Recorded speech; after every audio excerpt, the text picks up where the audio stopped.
आइए सुनिए, देखिए, समझिए सनातन सत्य। जैसी दृष्टि वैसी सृष्टि, दृष्टि विज्ञान। कुदरत, कुदरती रचना एवं कुदरत के कानून से शाश्वत सुख की प्राप्ति। जोधपुर के परम पूज्य महात्मा उपासक प्रोफेसर डॉक्टर सोहन राज तातेड़ के निर्देशन में सनातन सत्य। जैसी दृष्टि वैसी सृष्टि, दृष्टि विज्ञान।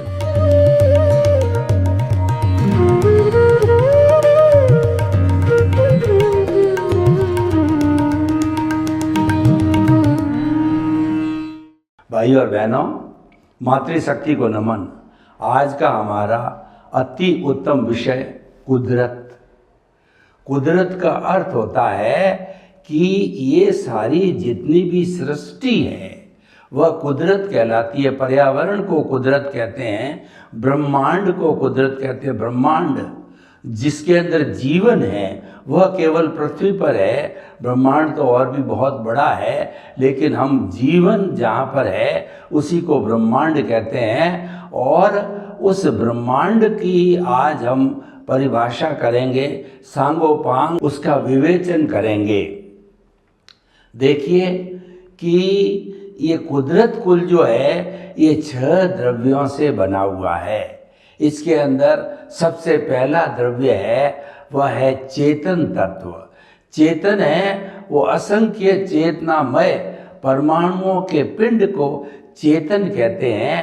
और वो चेतन जो है वह सुख दुख की अनुभूति करता है और जिसमें संवेदना होती है उसको चेतन कहा जाता है। उसको जो है वो सच्चिदानंद कहा जाता है। सत का मतलब वो अविनाशी है और चित का मतलब वो ज्ञान दर्शन वाला है और आनंद उसका लक्षण है, उसको चेतन कहते हैं। जितने भी जीवित प्राणी 84 लाख जीवा योनि जो बर्थ प्लेसेज है उनके असंख्य अनंत जितने भी प्राणी हैं वे सारे चेतन तत्व है। और चेतन की विशेषता ये है कि मूल रूप से शुद्ध रूप के अंदर ये चेतन तत्व जितने भी जीवित प्राणी इस ब्रह्मांड में हैं, इस कुदरत के अंदर है, तो वहाँ पर जो है वो सारे के सारे जो है वो जो है जीवित प्राणी एक समान हैं। चाहे राम का हो, कृष्ण का हो, महावीर का हो, आपका हो, हमारा हो, 24 तीर्थंकरों का हो, कोई भी भगवान का हो, कीड़े का हो, मकोड़े का हो, हाथी का हो, ऊंट का हो, सब के अंदर एक सी आत्मा विराजमान है मूल स्वरूप से। और जो हमारे व्यवहार जगत के अंदर जितनी भिन्नता दिखाई देती है वो सब का कारण ये है कि हर एक के भाव अलग है और हर एक का कर्म शरीर अलग है और हर एक के कर्म अलग होने के कारण अलग अलग शरीर और अलग अलग विविधता है। पहला चेतन तत्व हो गया। दूसरा जड़ तत्व है जो पुद्गलों के द्वारा बना हुआ होता है। पुद्गल की जो है सूक्ष्मतम इकाई होती है परमाणु। कई परमाणुओं के मिलने से पुद्गल बनता है और जो परमाणु होता है शाश्वत होता है। भगवान महावीर ने कहा पुराण जो परमाणु है वो नॉन डिस्ट्रक्टिबल है, नॉन डिविजिबल है और तोड़ा नहीं जाता है। 1 से 2 परमाणु होते हैं तो द्विपरमाणु होते हैं और 4 होते हैं वो चतुपरमाणु होते हैं। और वो जो है वो ज्यों ज्यों बढ़ते जाते हैं वो असंख्य अनंत जो है परमाणु मिल करके और वो जड़ बन जाते हैं। तो देखिए जड़ क्या होता है या पुद्गल क्या होता है, जो गलन मिलन धर्मा होता है, जिसके अंदर फ्यूजन होता है, जिसमें कॉम्बिनेशन होता है, उसको जो है हम जड़ कहते हैं। और जड़ के अंदर ज्ञान दर्शन नहीं होता, जड़ कोई फीलिंग नहीं करता, संवेदना नहीं करता, सुख दुख की अनुभूति नहीं करता है। जड़ तो मात्र बदलता रहता है, गलन मिलन धर्मा है। और अभी तक जो है विज्ञान ने जो परमाणुओं की कहिए या तत्वों की कहिए खोज की है उसमें से 116 तत्व जो है अभी तक खोज निकाले हैं और अभी आगे आविष्कार भी जारी है। तो ये सारा जड़ का विवरण है। गलन मिलन धर्मा, टूटता रहता है, जुड़ता रहता है। आज मिट्टी है, कल वो टूट करके सोना बन जाता है, चांदी बन जाता है, अभ्रक बन जाता है, बोडल बन जाता है, या अन्य अन्य तरह के जो है तत्व के रूप में वो परिणित होता रहता है, बदलता रहता है, परिवर्तनशील है। लेकिन चेतन तत्व है, अपरिवर्तनशील है, परमानेंट है। और जड़ है वो जो बदलने के कारण अवस्था रूप के अंदर टेम्परेरी है और अस्तित्व रूप के अंदर वो शाश्वत है। और तीसरा जो है वो है मोशन तत्व कहिए या गति सहायक तत्व कहिए। जब कोई भी जड़ या चेतन जो है वो गति करना चाहता है, जैसे कि मैं हाथ हिला रहा हूँ, मेरे शरीर के जितने जितने भी जो है सिस्टम है, वो सिस्टम जो गतिविधि कर रहे हैं वो मोशन तत्व की सहायता से करते हैं। गति सहायक तत्व होता है जो कि चेतन और जड़ के का सहयोगी होता है। वो पूरे ब्रह्मांड के अंदर जो है एक तत्व के रूप में, और वो अमूर्त है और वह मैटर है यानी जड़ है, वो एग्रीगेट है और वह जो है वो शाश्वत है। और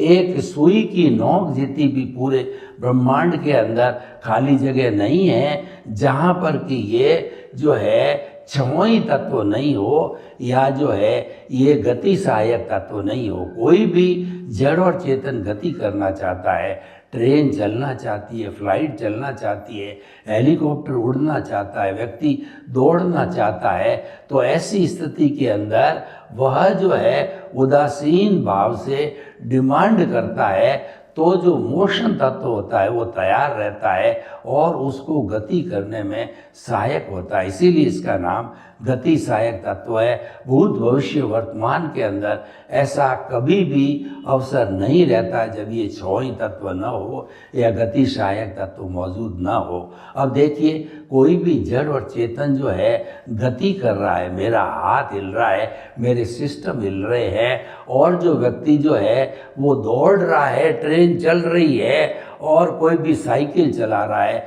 और वो चाहता है कि मैं जो है थोड़ी रेस्ट कर लूं, तो इस पूरे ब्रह्मांड के अंदर एक रेस्ट तत्व होता है, स्थिति सहायक तत्व होता है।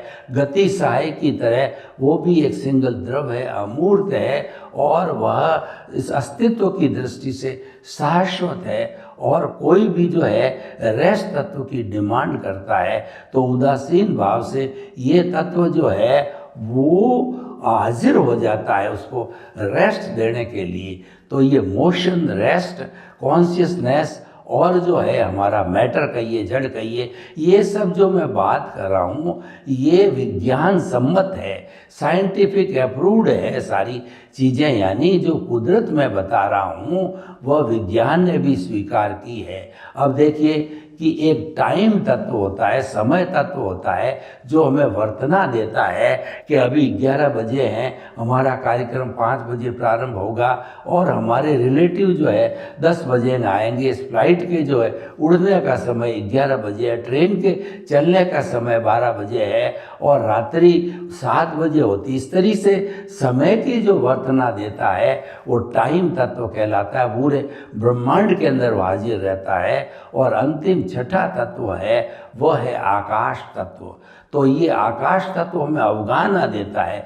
जैसे कि मैं 2x6 फुट की जगह घेर रहा हूँ, ये टेबल मेरे सामने है, ये जो है 2 फुट बाई 1 फुट की जगह घेरी, ये कैमरा है वो 6 इंची बाई 2 फुट की जगह घेरा है, कमरा 10 बाई 12 की जगह घेरा है। तो अवगाहना देने वाला ये आकाश तत्व है जो कि संपूर्ण ब्रह्मांड के अंदर वो हाजिर रहता है। इस आकाश तत्व के बाहर में एक जो आकाश तत्व और है जिसको हम अलोक कहते हैं, और ब्रह्मांड को जो है हम लोक कहते हैं। लोक के बाहर जीवन नहीं है, आकाश तत्व मात्र ही है। अभी जो लोग बराबर चंद्रमा पे जा रहे हैं या मंगल ग्रह पे जा रहे हैं, वो ये बता रहे हैं कि वहाँ पर जीवन की संभावना है, ऑक्सीजन मिलने की संभावना है, लेकिन जो है अभी तक प्रूव नहीं हुआ, तो कुछ कहा नहीं जा सकता। अभी हमारा जीवन है केवल इस पृथ्वी रूपी ब्रह्मांड के ऊपर ही है। तो इस ब्रह्मांड के अंदर ये चराचर जगत कहलाता है। यहाँ पर एकेंद्रिय से पंचेंद्रिय के जीव रहते हैं। पृथ्वी का है, आप का है, तेजस का है, वायु का है, वनस्पति का है। ये एकेंद्रिय के द्वेंद्रिय, त्रिएंद्रिय, चतुरेंद्रिय, पंचेंद्रिय जो है जीव यहाँ पर जो है अपने कर्मों का भुगतान करते हैं और साथ साथ में मुक्ति को चले जाते हैं। तो वो सिद्ध सिलाविस लोक के अंतिम ऊपरी पार्ट के ऊपर है और वहाँ पर जाकर के वह जो मुक्त जीव आगे नहीं जा सकता, क्योंकि आगे जो हमारा लोक नहीं है, आगे जो है हमारा ये यूनिवर्स नहीं है, उसके बिना वो वहाँ जा नहीं सकता। तो भाई और बहनों, ये सब कुदरत की परिभाषा है और कुदरत सबको जन्म देती है। इसके मुख्य 5 कॉन्स्टिट्यूएंट्स है पृथ्वी, जल, अग्नि, वायु और आकाश। और इनकी सहायता से समस्त जीवित प्राणियों का जो है भरण पोषण किया जाता है और इनको जन्म दिया जाता है। और जब ये बड़े होते हैं तो मन, वचन, काया की सारी क्रिया जो है इन 5 तत्वों के द्वारा होती है। हमारी नेचर माँ कहती है कि जितने भी असंख्य अनंत जीवित प्राणी हैं, उन सभी प्राणियों को जो है वो पालने पोसने के लिए मेरे पास सफिशिएंट स्टॉक है, कोई भी चिंता करने की जरूरत नहीं है। लेकिन मनुष्य जो है इतना तृष्णा वाला है, मनुष्य इतना परिग्रही है, मनुष्य इतना लोभी है कि पूरी नेचर का धन उसको दे दिया जाए तो भी वह संतुष्ट नहीं होता है। इतना वो ग्रीडी है। तो जो है हमारी तृष्णा आकाश समान अनंत्या, यानी कि जो तृष्णा है, जो लोभ है, वो आकाश के समान अनंत है। और दूसरे जीवित प्राणी बेचारा न तो इतनी परिग्रह करते हैं, न इतनी तृष्णा कर सकते हैं, क्योंकि उनके पास में डेवलप्ड मन, बुद्धि, चित्त, अहंकार नहीं है, जो कि मनुष्य के पास में अंतःकरण रूप के अंदर है। इसीलिए मनुष्य जो है इस कुदरत का सर्वश्रेष्ठ प्राणी है। अगर वो अपने ज्ञान दर्शन को सम्यक बना करके उसका सदुपयोग करे तो वो मुक्ति को भी जा सकता है, और मिथ्या ज्ञान, मिथ्या दर्शन का जो है वो दुरुपयोग करता रहे तो वो 7वीं नाटी तक भी जा सकता है। दूसरे जीवित प्राणी जो है वो इतना जो है परिश्रम नहीं कर सकते मुक्ति को जाना, यानी नरक को जाना। तो वो तो लोग तिर्यंच और मनुष्य गति के अंदर ही घूमते रहते हैं। तो भाई और बहनों, हम आपको बताना चाहते हैं कि ये कुदरत साइंटिफिकली है। अब क्या है कि कुदरत जो है हमारी किसी कानून पर चलती है, ये अपने आप काम नहीं करती है। उसको कहते हैं कुदरत का कानून। कुदरत का कानून पूरे ब्रह्मांड पे लागू होता है। चाहे प्राकृतिक चीज़ें हो, उन पर भी कुदरत का कानून लागू होता है कि समय पर सूर्योदय होता है, समय पर सूर्य अस्त होता है, समय पर रात आती है, समय पर हमारी सर्दी, गर्मी, बरसात, पतझड़, बसंत इत्यादि ऋतुएं आती है। सब काम समय पर होता है। और उसके साथ साथ में भी जो जीवित प्राणी हैं, जो कि इस जो है नेचर माँ के गेस्ट है, वो सफरर है और वो यूज़र है, तो उनके भी जो है कर्मों का भुगतान यही कुदरत करवाती है, ये संजोग जुटाती है। कुदरत के पास में द्रव्य है, क्षेत्र है, काल और भाव है। ये सब होने के कारण जो है कुदरत जो है मनुष्य के वो जितने भी जो सफ़र करने हैं उसको, वो सफ़रर है, तो उनके सारे जो है वो संजोग जुटा करके कर्मों को सफ़र कराती है। तो भाई और बहनों, कुदरत जो है हमारी बहुत ही, कहना चाहिए कि हमारी बहुत ही जो है उपयोगी जो है नेचर माँ है। इसके बिना हम एक दिन भी जिंदा नहीं रह सकते हैं। यही हमारा भरण पोषण करती है।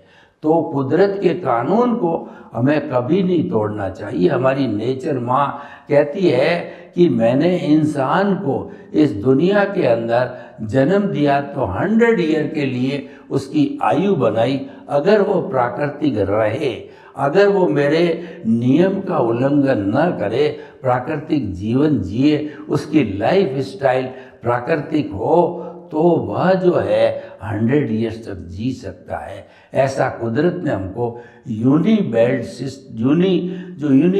सिस्टम जो है, इम्यून सिस्टम लगा के हमारे भेजा है। लेकिन हम अप्राकृतिक जीवन जीते हैं, हमेशा एसी में रहते हैं, कभी भी सूर्य की विटामिन डी कहिए या सूर्य का ताप कहिए, अग्नि कहिए, हम लेते नहीं हैं और हमेशा ठंडा पानी पीते हैं। यानी हमारा खान पान, रहन सहन और आचार विचार ये प्रकृति के विरुद्ध है। इस कारण व्यक्ति बीमार पड़ रहा है और उसकी आयु भी घटती जा रही है। तो भाई और बहनों, कुदरत का हमारे पर जो है कितना उपकार है, और कुदरत में काम करने वाले जितने भी पेड़ पौधे हैं वो मनुष्य के या अन्य प्राणियों के कितने हितैषी है कि देखिए, इन पेड़ पौधों से हमको जड़ी बूटियाँ मिलती है और उसके सहारे जो है हमारी सारी बीमारियों को ठीक किया जाता है। वो चरक जो है और इत्यादि जो है, वो ऐसे महान जो आयुर्वेद के आचार्य हुए हैं कि वो जो है हर पौधे के पास में जाते थे, हर पेड़ के पास जाते थे और उनसे रिक्वेस्ट करते थे, उनके अंदर शुद्ध भावों के साथ में प्रार्थना करते थे, टेलीपैथी करते थे कि कृपया आपके गुण बताओ, क्योंकि आपके गुणों का उपयोग करके हम लोगों के जो स्वास्थ्य के लिए इसका उपयोग करना चाहते हैं। तो वह पेड़ पौधा कहिए, वो अपने गुण बता देता और गुण के आधार पर जो है वो मनुष्य का इलाज जो है होता था। एलोपैथी तो आए हुए केवल 100 वर्ष हुए हैं, उसके पहले जब से ये सृष्टि बनी है तभी से व्यक्ति जो है बीमार होता था, इसका होला उनका जो इलाज है वो आयुर्वेद के द्वारा किया गया था और प्राकृतिक जीवन जी करके वो बीमार भी कम होते थे। तो भाई और बहनों, ये सारा कुदरत का है। और देखिए, कुदरत के ये जो 6 द्रव्य मैंने बताए हैं, ये समय समय पर अवस्था रूप में बदलते रहते हैं। अवस्था रूप में बदलने को कुदरती रचना कहते हैं। और इन कुदरती रचना से क्या होता है कि मनुष्य के जो कर्म हैं, जो भाव है, वो कर्म डालते हैं, वो भी बदलते रहते हैं। तो भाव बदलने से नए नए कर्म बनते हैं, नए नए कॉजल बॉडी बनती है और इधर जो है ये कुदरती रचना भी बदलती रहती है, जिसको संसार कहते हैं। कुदरती रचना को जो है वह संचरण किया जाता है, जो संचरण करता है वह संसार है। तो कुदरती रचना परिवर्तनशील है और हमारी कुदरत और कुदरत का कानून है, ये प्रिंसिपल आधारित है और अपरिवर्तनीय है, ये कभी बदलता नहीं है। तो भाई और बहनों, ये सारा विवरण जो है कुदरत का, ये हम आपको विवरण क्यों देना चाहते हैं कि मन वचन काया तथा उससे जुड़ी हुई हर अवस्था मात्र कुदरती रचना है। यानी मनुष्य को हर क्षण देखते रहना है कि ये मेरा मन वचन काया भुगतान के लिए ये हिसाब है और ये डेबिट है, क्रेडिट है। तो इसको जो है मुझे कर्ता भाव नहीं रखना है और मुझे निमित्त भाव में रह करके और मेरा जीवन जो है सफरर के रूप में पूरा करना है। तो उसके लिए हमारा कुदरत जो है हमें सारा जितना भी हमारा हिसाब है उस हिसाब को करने के लिए संजोग जुटाती है और हमारे जन्म के साथ ही सारा जो है हमारा मन वचन काया रूपी जो मैकेनिकल जो है वो भुगतान है, जो कि ऑटो मोड से चलता है, वह उसका नियंत्रण पूरा कुदरत के पास में होता है। और कुदरत ने किसी को भी कर्ता बनने की पावर नहीं दी है, इसीलिए दुनिया का हर प्राणी अकर्ता है, निमित्त है, निर्दोष है और शुद्ध आत्मा स्वरूप है। यही हमें समझना चाहिए, हर प्राणी को अकर्ता रूप में समझना चाहिए और उसके भीतर विराजमान शुद्ध आत्मा भगवान को जो है वो हम जो है वो निर्दोष दृष्टि से उनको नमन करते हैं। तो इन सब चीज़ों का जो है हमको ध्यान रख करके इस कुदरत का पूरा उपयोग करना चाहिए और कुदरत के कानून को हम नहीं तोड़ें तो हमारे किसी तरह के कॉज नहीं पड़ते हैं। और जो पुराने हमारा मैकेनिकल मोड से जो है वो हमारे कॉजेस कहिए या डिस्चार्ज कहिए, वह तो ऑटो मोड से पिघलते रहते हैं, झड़ते रहते हैं और वो बर्फ है पानी रूप के अंदर जो है कर्मों का झड़ना होता रहता है, वो तो एक मैकेनिकल प्रोसेस है। लेकिन हमारे को जो है सम्यक ज्ञान दर्शन की एप्लीकेशन करके कॉज नहीं डालने हैं। जितने भी कॉज बनते हैं वो प्रतिष्ठित आत्मा में बनते हैं, और वो प्रतिष्ठित आत्मा जो है वह दोनों तरह के काम करती है, रियल पुरुषार्थ भी करती है और रिलेटिव पुरुषार्थ भी करती है। रियल पुरुषार्थ होता है कि उसके अंदर जो मोक्ष के लायक और सहायक भाव डाले हैं। उदाहरण के तौर पर देखिए कि हे मेरे भीतर विराजमान शुद्ध आत्मा भगवान, मुझे ऐसी शक्ति दो, जागृति दो कि मेरा हर जन्म मनुष्य का मिले, मनुष्य बनना चाहता हूँ।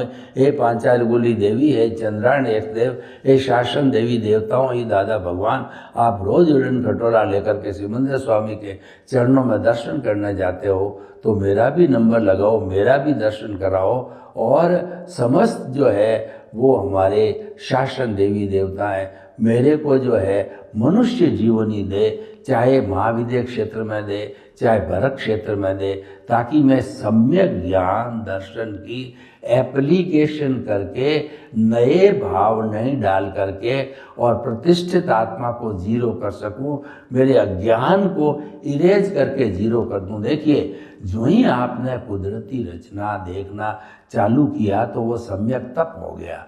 जो कुदरती रचना जीवन भर देखता है वो सन्यासी है, और कुदरती रचना नहीं देख करके कुदरत के कानून का उल्लंघन करता है, कर्ता भाव रखता है, तो ऐसा व्यक्ति जो और ऑनरशिप डूअरशिप के हिसाब से काम करता है, तो ऐसा व्यक्ति संसारी है। बिल्कुल जो है इस बात को कहने में कोई संकोच नहीं है कि कुदरती रचना देखने वाला सन्यासी है और सम्यक मिथ्या ज्ञान दर्शन का उपयोग करने वाला वह संसारी, वो बॉन्डेड सोल है।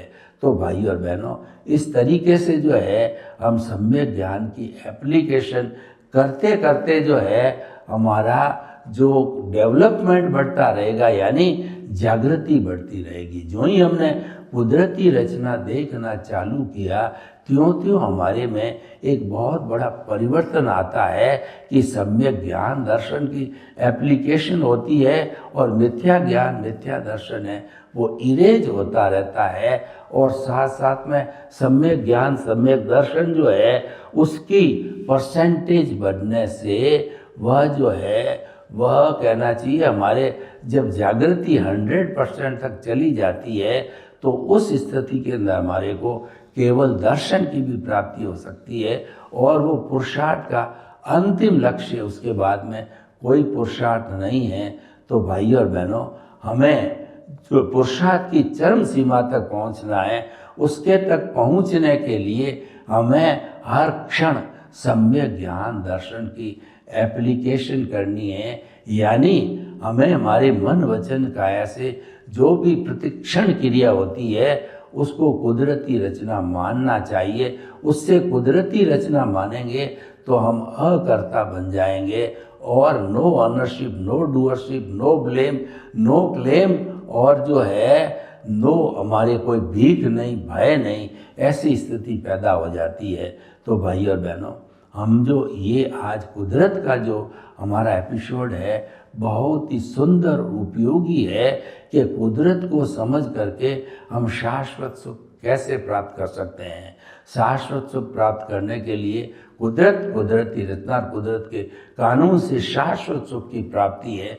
ये हमारा इस एपिसोड का थीम है कि हम शाश्वत सुख चाहते हैं, और वो शाश्वत सुख बाहर नहीं है। बाहर तो मात्र सुखाभास है कि कभी हमने धन के अंदर सुख की अनुभूति की, और कभी जो है हमने भोजन में सुख की अनुभूति की, कभी हमने जो है वो अपने पद प्रतिष्ठा में सुख की अनुभूति की, और कभी हम जो है वो अन्य अन्य साधनों के अंदर सुख की अनुभूति करते हैं। जो तो भाई और बहनों, ये सुखाभास है। सुख तो हमारी आत्मा का लक्षण है। वो जो है वो अनंत सुख का धाम है, वो तो भीतर है। बाहर ढूंढना ये हमारा मोहनीय कर्म है।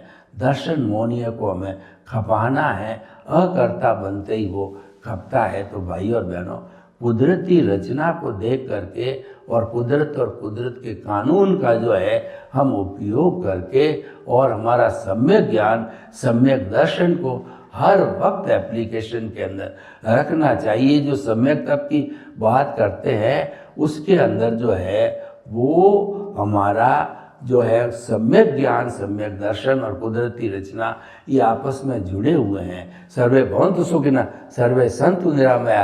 लोग के जीवों को सुख मिले, शांति मिले, आनंद मिले, प्रेम मिले, सौहार्द मिले और हम सम्यक ज्ञान दर्शन की एप्लीकेशन कर शाश्वत सुख को प्राप्त करें। आपके प्रति मंगल भावना। ओम शांति।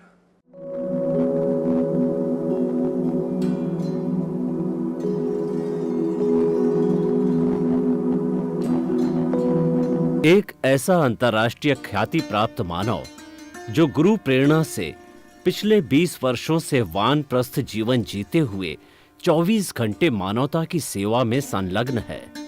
एक ऐसा मानव जो अभी राष्ट्रीय, अंतर्राष्ट्रीय टीवी चैनलों पर 7,500 एपिसोड के माध्यम से सनातन सत्य, आत्मविज्ञान एवं पुनरुत्थान व्यवहार एवं निश्चय जगत के जीवनोपयोगी विषयों पर हृदय स्पर्शी प्रवचन कर चुका है। उस मानव का नाम है महात्मा उपासक प्रोफेसर डॉक्टर सोहन राज तातेड़। प्रोफेसर तातेड़ द्वारा योग, दर्शन, शिक्षा विषयों पर रचित पीएचडी स्तर के 250 शोध ग्रंथ भारत के 100 प्रतिष्ठित विश्वविद्यालयों में शोधार्थी पढ़ रहे हैं तथा वे सभी शोध ग्रंथ वहां की सेंट्रल लाइब्रेरियों में उपलब्ध हैं। महात्मा सोहन राज ने अभी तक हजारों स्कूलों, कॉलेजों, विश्वविद्यालयों एवं संस्थाओं में सेमिनार, वर्कशॉप, कैंप लगाकर लाखों विद्यार्थियों को योग, दर्शन, शिक्षा का प्रशिक्षण देकर उन्हें सुसंस्कारित किया। डॉक्टर तातेड़ ने भारतीय संस्कृति उत्थान के 4000 से अधिक समसामयिक विषयों पर आर्टिकल लिखकर ऑनलाइन जर्नल, पत्रिकाओं, वेबसाइट्स पर प्रकाशित किया, जिसका उपयोग लाखों पाठक कर रहे हैं।